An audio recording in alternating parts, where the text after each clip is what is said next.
There may come a time now where you might have to replace a portion of this system, whether it's a housing, a bracket, a cap, a fitting. The simplest way to deconstruct your system without touching too much. On the center of your frame, you'll notice some screws with purple nuts on the top. Those screws are size 11 millimeter, as well as the nuts associated. By removing the screws and nuts from the center of the frame, it will allow you to detach the RO bracket without separating the ROs themselves. So let me show you. First of all, you want to disconnect your hoses. That way we're not pulling on any fittings that shouldn't be pulled. So right here, push and pull. There's a little water in here. Push and pull. Push and pull. Now, it's very helpful to have a drill handy because you'll be able to reach the bolt and easily back out your housing. So size 11 millimeter wrench combined with the drill, it will now loosen.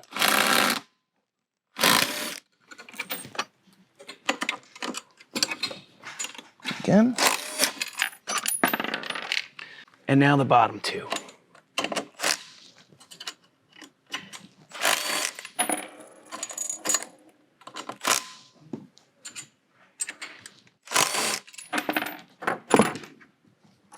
Make sure you don't lose your hardware.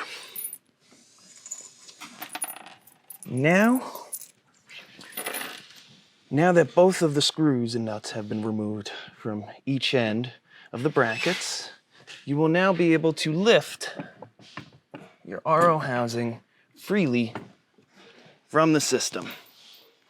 Now for removal of the DI and pre-filter brackets, they use the same bolts and sizes as the RO housings. So 11 millimeter wrench and drill bit will do the job.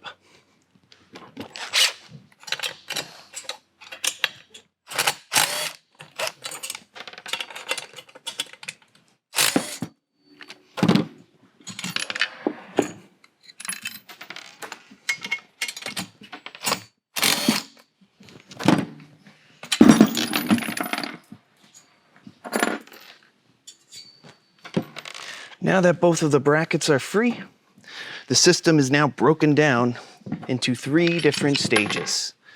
So we have our frame here, and before we talk about any brackets that are going to be attached, I want to talk about the wheels. Now, older XERO systems were sold with this styled wheel, the colors of blue, gray, and red. If your system has one of these wheels, then it will have a bolt that is shorter and no spacers. However, newer XERO systems have a slightly upgraded wheel set. Using an 8 millimeter Allen key, it'll be the same for either style wheel. Now these wheels here have a longer bolt and 2 rubber spacers. When replacing your wheel, you'll want to make sure, if you could see, that your spacers fill the gap between the end of the bolt and threads here.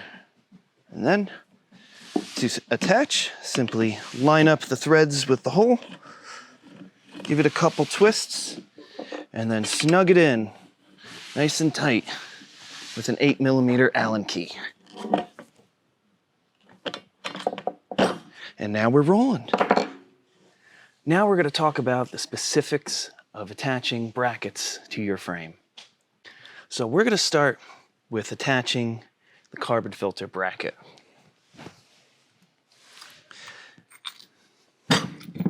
Now on this Max, we still have the carbon filter housing attached to the bracket. It's less to worry about taking apart. So we're just going to attach with the bolts shown here through the top 2 holes of your frame. I should note These bolts are different sizes. You want to make sure that the bottom hole of this bracket has the longer bolt. The top hole has a slightly shorter bolt. This is to ensure that the bolt goes through both sets of brackets associated with that hole. So we're going to go ahead, line our bolts through the housing, drop our washer, and attach our nut.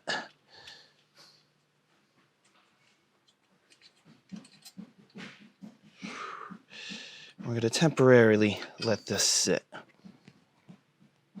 since this shares a hole with another bracket that will be attached. Now,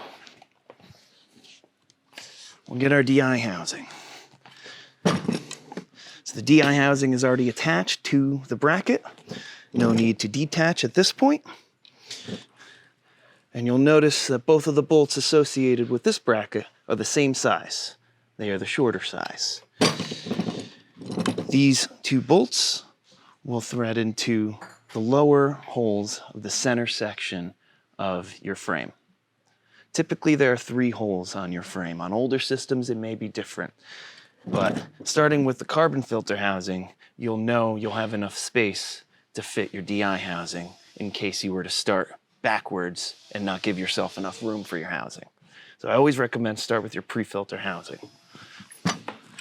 So now we'll attach the DI housing. Simply get it through the holes. If you have a friend that makes it easier, and we'll settle her. Yeah.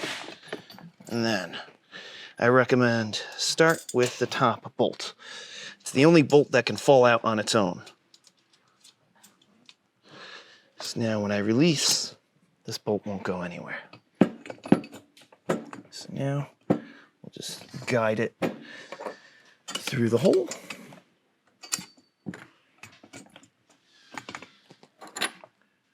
And then we'll attach our nut and washer to the bolt.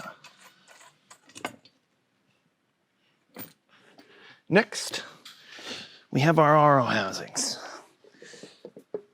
Now for this particular system, the RO housings were not removed from their brackets.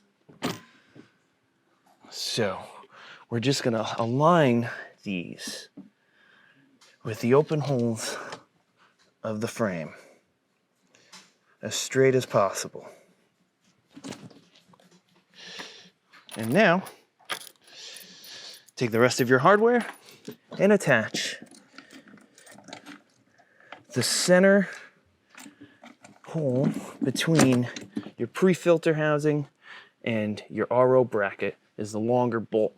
You'll want to ensure it goes through both brackets.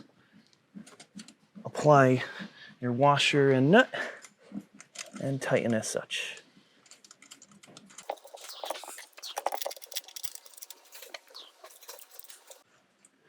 You'll want to do this for both the top and the bottom of your frame.